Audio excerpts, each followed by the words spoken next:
আজকে খিচুড়ি রান্না আর সাথে গল্প করে করে খিচুড়ি রান্নাটা দেখে নেব, মানে খিচুড়ির সাথে গল্প। আসসালামু আলাইকুম আরহামতুল্লাহ বারাকাতুহু। তো আমি নিয়ে নিলাম এখানে অনেক প্রকারের ডাল, প্রায় 7 রকমের ডাল আর হচ্ছে চাল। আমি ভালো মতো ধুয়ে প্রায় আধ ঘন্টা মতো ভিজিয়ে রেখেছি। এখন হচ্ছে গিয়ে একটা ফ্রাই প্যান বসিয়ে দিলাম আর তার মধ্যে পেঁয়াজ কুচি দিয়ে দিলাম। আর পেঁয়াজ কুচিটা একটু নাড়াচাড়া করে ব্রাউন কালার হয়ে আসা পর্যন্ত একটু ওয়েট করব। আজকে কিন্তু 8ই মহরম। তো মহরমের 8 তারিখে আমাদের এখানে ডাল খিচুড়ি রান্না করে ফাতেহা দেওয়া হয়। তো গল্পটা হচ্ছে এটাই। এখন হচ্ছে গিয়ে আমি শুকনা মশলাগুলো দিয়ে ফেললাম, অর্থাৎ দারচিনি, লং, এলাচ, তেজপাতা সব দিয়ে আবারও একটু ভালো মতো নেড়ে চেড়ে নেব। সবগুলো একেবারে ভাজা ভাজা হয়ে আসলে তখনই দিয়ে দিব সেই চাল, অর্থাৎ ডাল একসাথে মেশানো চাল ডাল, সেই উপকরণটা। তো আজকে যেহেতু অনেক অনেক বৃষ্টি একসাথে হচ্ছে, অনেক আনন্দের একটা দিন। একটা হচ্ছে গিয়ে 8ই মহরম, এই ফাতেহাটা আমরা সবাই দেই। আর হচ্ছে গিয়ে বৃষ্টি, এমনিতে সারা দিন বৃষ্টি পড়ছে। বৃষ্টির দিনে খিচুড়ি খেতে খুব ভাল লাগে। এটার সাথে আজকে কিন্তু স্পেশাল আরেকটা জিনিস আছে, সেটা হচ্ছে ভাত রান্নার পরেই দেখতে পাবা। তো আমি হচ্ছে খুব ভালো মতো নেড়ে চেড়ে চাল ডালগুলো একটু ঝরঝরা করে নিচ্ছি। আর পোলাও, খিচুড়ি বা বিরিয়ানি রান্না করলে আমার ছেলে মেয়ে দুটা হেভি খুশি। এদের আর সারাদিন কোনো কিছুই লাগবে না, অল্প অল্প করে এরা শুধু খেতেই থাকবে একটু একটু করে। আর আমাকে কোনো কিছুর জন্য বিরক্ত করবে না।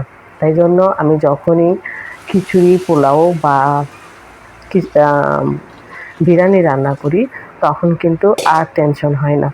আমি জাস্ট টেবিলে রেখে দেবো আর আমার বাচ্চারা ওখান থেকে নিয়ে নিয়ে খেয়ে নেবে। তো এবার চাল ডাল সহ যখন একদম ভাজা ভাজা হয়ে আসছে তখন আমি গরম পানি দিয়ে দিছি আমার পরিমাণ মতো। যেহেতু আমি রেগুলার চাল দিয়ে খিচুড়িটা আজকে করতেছি, তাই পানি কতটুকু লাগবে আমার মোটামুটি একটা আন্দাজ হয়ে গেছে। তাই জন্য আমি আন্দাজ মতো পানি দিয়ে দিলাম। আর এমনিতে কিন্তু যদি পোলাও চাল দিয়ে রান্না করি তখন কিন্তু পানিটা একটা গ্লাসে করে মেপে আমি দেই। তো এখন যেহেতু রেগুলার চাল দিয়ে করছি তাই জন্য হচ্ছে খিচুড়িটা আমার পরিমাণ মতো আমি পানি দিয়ে দিছি।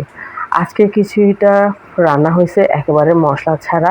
যেহেতু আমার হাজব্যান্ড একটু মশলা খেলে ওর পেটের সমস্যা করে, তাই জন্য আমি চাইছিলাম না কোনো প্রকারের মশলা দেই, কিন্তু একদম সাদাতে হয়েছিল, তাই জন্য জাস্ট অল্প পরিমাণে বিরিয়ানি রাঁধুনি মশলাটা দিলাম, রাঁধুনি বিরিয়ানি মশলাটা দিলাম আর হচ্ছে পরিমাণ মতো লবণ। এরপরে হচ্ছে খুব ভালো মতো নাড়াচাড়া করে তেলের পরিমাণটাও কিন্তু কম দিচ্ছি আমার হাজব্যান্ডের জন্য। তো একেবারে সাদা মাটা একটা খিচুড়ি হয়েছে আজকে, মানে একদম মশলা ছাড়া, জাস্ট অল্প একটু রাঁধুনি মশলা দিলাম, সেটা তো আপনাদেরকে বললামই।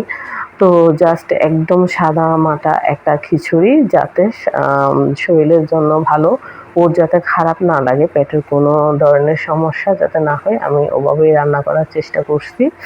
তো হচ্ছে আমার প্রায় খিচুড়িটা শেষ। আমি একটু ঢেকে দিয়ে মিডিয়াম টু লোতে রেখে দিছি এটা। আর এখন করে নেব সেই মজাদার একটা আইটেম, সেটা হচ্ছে কোরবানির সময় বড় বড় মাংস, কতগুলো মাংস যে কোয়াব করে রাখছিলাম, তো সেই কোয়াবের 4-5 পিস আমি হচ্ছে গিয়ে এখন এভাবে ঠিক ভাজা করব।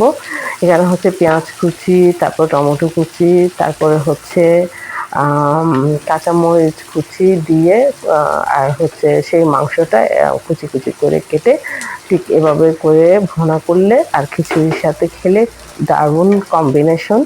তো এখন হচ্ছে গিয়ে আমি নেড়ে চেড়ে একটু ঢাকা দিয়ে রাখতেছি একটু ভাজা ভাজা হওয়ার জন্য, ওয়েট করব। এখন একটু বিলাতি ধনেপাতা ছিল, একটু কেটে দিয়ে দিচ্ছি, জাস্ট লাল সবুজ সাদা, দেখতে হেভি লাগতেছে আর খেতেও কিন্তু অসাধারণ। আমি জানি না চট্টগ্রামের বাইরে কারা কারা এই কোয়াবটা করেন, খান, তবে যদি না খেয়ে থাকেন মাস্ট কোরবানির সময় এই কোয়াবটা করে এবং ঠিক এভাবে ভাজা ছোট ছোট কেটে ভাজা করে খেতে পারেন, দারুণ টেস্ট। এবার হচ্ছে আমি নেড়ে চেড়ে খুব ভালো মতো দেখেন একদম যখন একটু লালচে লালচে হয়ে গেছে, পেঁয়াজের কাঁচা ভাব চলে গেছে, তখনই নামিয়ে ফেললাম।